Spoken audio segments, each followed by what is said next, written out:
got one question. I don't know if this is the last. But it's just a thought that came in right now. Has there been a time that you were like you were afraid of trying out something because you thought you were afraid of failing in doing it? Okay, now I have to think about that. Time I was afraid to try something because I was afraid of failing. I think I have. I've been afraid to stop, not afraid to start.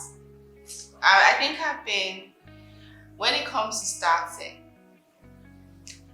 I'm probably a bit impatient, probably over anxious. I can't wait to get started. I don't really think about, oh, I might fall. I just tend to dive right in the deep end. And then, because I'm so passionate, I'm so connected to everything that I'm doing, and I'm so emotionally involved in it. So that if it's falling apart and it's failing, it's very hard for me to let go. It's very hard for me to say, maybe this is not working out. Maybe I need to try. I put a lot into, so if that is of me, it's not really starting. It's of knowing when to let something go and to try something else. So has there been anything you've had to quit finally, or were you always right to keep pushing it? Oh, I remember I put a post up on Instagram that it's not always that quitting is not always a bad thing. I think I call that post. Yeah, there are a couple of things I did end up just leaving to God. But yeah, we're still on the journey of the rest. It's not always a bad thing. No one would ever want to hear this, but sometimes you can't sing. You know, your mom might have told you you're a great singer or that, but there's sometimes you have to realize what you're good at, and stop saying. That people say if you put your mind to it, whatever, you can achieve it. If you're just not good, sometimes you have to accept that when you're told and the evidence is before you that this is not your gift, darling. Your gift is somewhere else. Do you understand? So so I don't believe that. I don't follow those people that say those things because they're not being real. You're not helping people by lying to them, just being positive. So it's good to know yourself. It's good to be real with yourself. And I don't think God will lie to you either.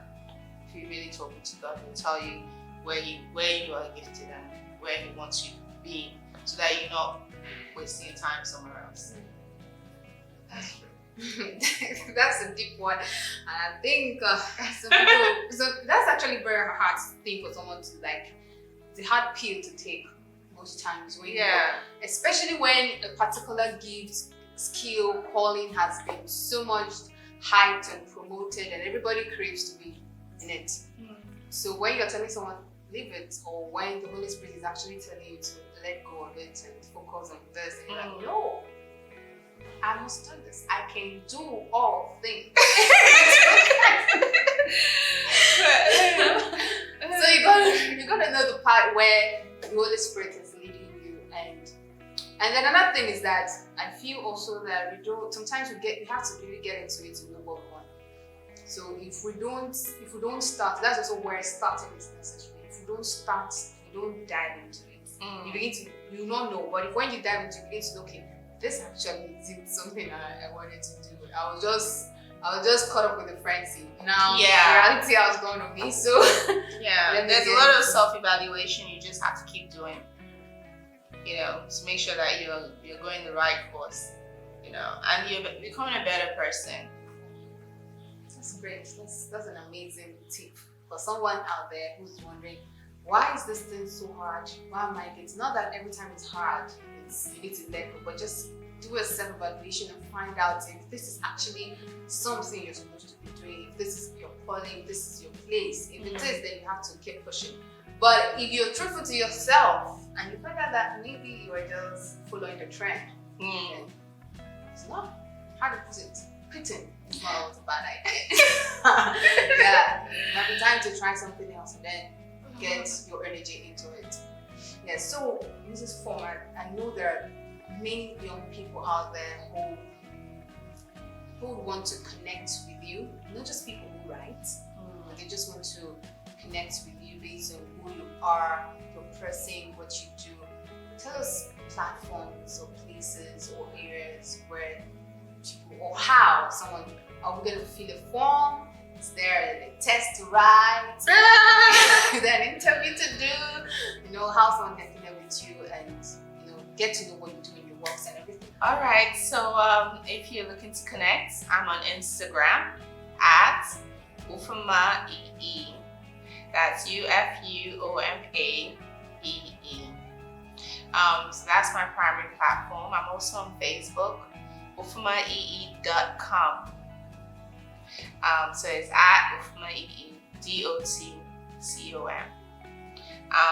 If you need to send me an email, just email me at Ufuomaee.com. So me@Ufuomaee.com. And you can check out my website.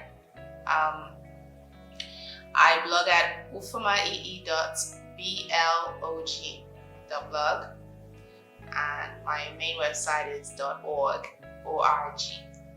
All right, so that's a free tip, and just when you're done, I think I need to get a little commission for giving you this free and access to Mrs. Ufuomaee. But that's on the lighter note. Okay, so Mrs. Ufuomaee, this is 2021, and I'm certain you must have written some books. So tell us about your recent work. Like, what have you been up to lately? All right. Currently, I'm promoting these 2 books. Well, they're actually part of a trilogy. What's the name? The Naive Wife. And so the last book in the trilogy will be out in August 2nd on my birthday. Wow. And it's called Rachel's Hope. So the first book is Rachel's Choice, where she meets 3 guys. Well, she already knows one of them. She meets 2 new guys and they all hot for her. She has to make a decision. She makes a decision and she has to deal with it in Rachel's diary. She talks about life after marriage and all that. And in Rachel's Hope, we look at how she deals with the challenges of what she's going through in her marriage and how God saves the day.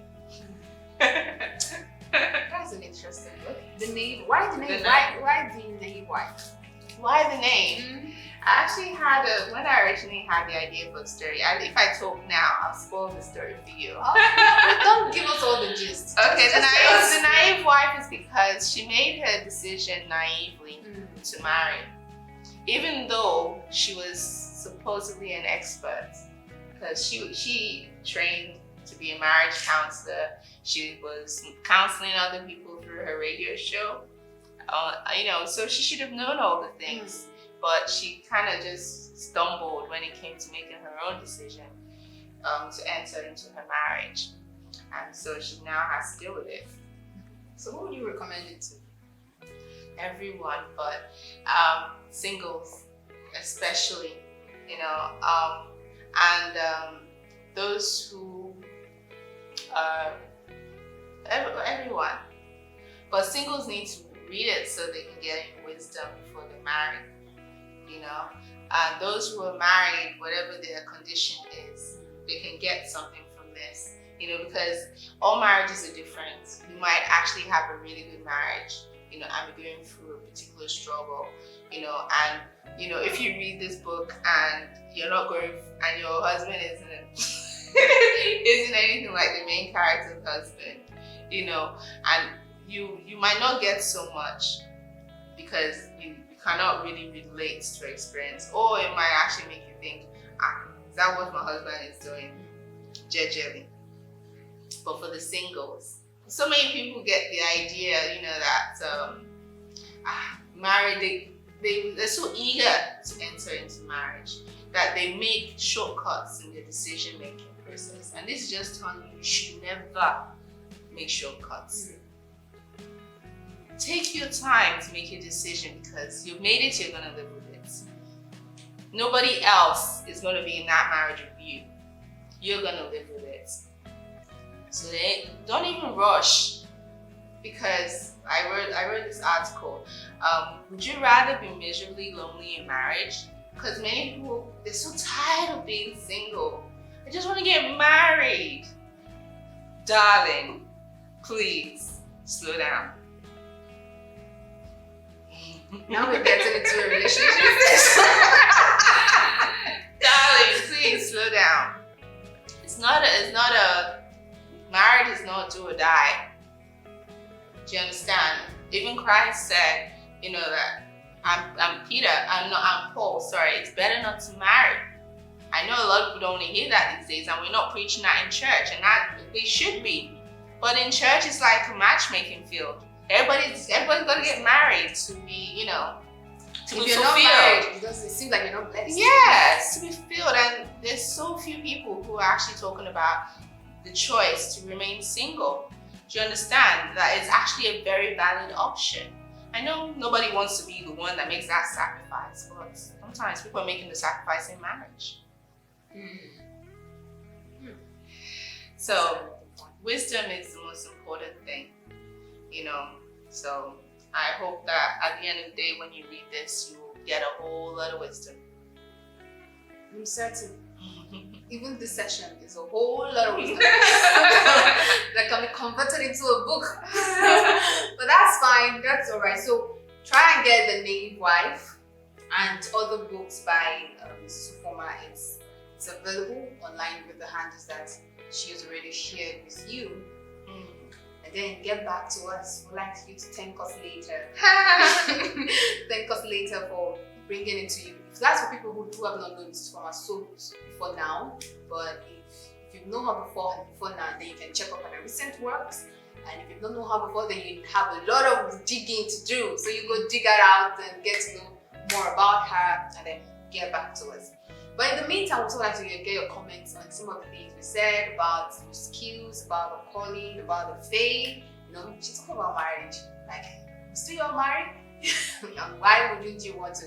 So we'd like to get your comments on most of the issues that we've talked about. What do you think about your calling when it comes to faith? What do you think about your skills when it comes to faith? Have you been facing any challenge, when it comes to using your faith, your skill rather, in expressing your faith? So let's get into the conversation in the comments, and I'm waiting for you right there. I think that's where I want to write the final seller, because we had a lot of sellers in this episode. That's why we'll be drawing the curtain on today's episode, and I'm certain that you got a whole lot of wisdom from Mrs. Ufuomaee, who shared her story, her good journey, the behind the scenes of her writing journey, the behind the scenes of all that she does. And I think it's an inspiration. It is an inspiration to me, and I'm certain it's an inspiration to a lot of young people, to you in particular who's watching, and in following your passion and doing it to the glory of God.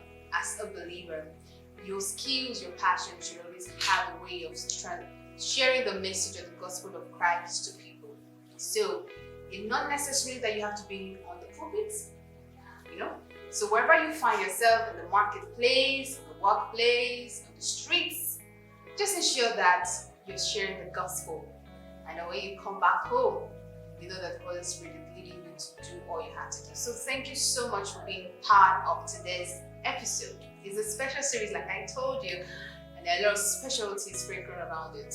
But so we'd like to know your comments and your suggestions and the parts that hit you most, the questions that have been raised in your mind and that I raised personally. So please drop your responses on the comment section. And then, I don't know what you've been waiting for if you're not subscribed. Man, you got a lot of gist. So please subscribe and turn on the notification bell. And so, we'll see you in the next episode. But until then, keep living every day from within to without. Take care.